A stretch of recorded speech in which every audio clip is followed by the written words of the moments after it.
রান্না করব, দেখতে থাকো আমার রেসিপি। ব্রকলিটাকে একটু সেদ্ধ করে নেব।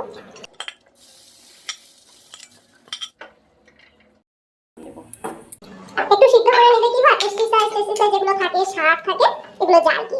তারপর তুমি অল্প তেলে রান্না করো, ওটা হার্মফুল হবে না, ক্ষতি। এই দেখো এখন আমি রান্না করব। এই দেখো আমি নিয়েছি, এখন আমি রান্না করব, দেখতে থাকো। এখন এটার মধ্যে একটু তেল দিয়ে দেব। আমি কিন্তু বেশি তেল দিয়ে রান্না করা করব। বেশি তেল দিয়ে রান্না বান্না করলে কি হয় জানো, নিজের স্বাদটাই চলে যায়। যত অল্প তেলে রান্না করবে তত তুমি সবকিছুর স্বাদ পাবে। তেল গরম হয়ে গেছে, এখন আমি একটু পাঁচফোড়ন দিয়ে দেব। সবজিগুলো দিয়ে দেব।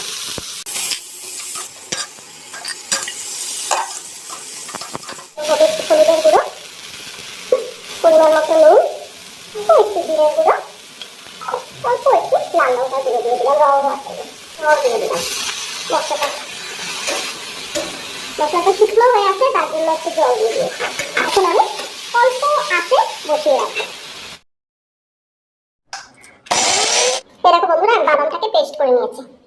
এখন আমি বাদামটা ব্রোকলির মধ্যে দেবো।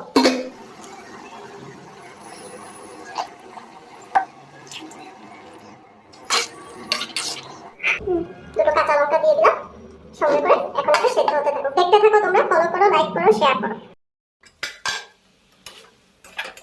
তরকারি যত ভাজবে তত তরকারি স্বাদ হবে।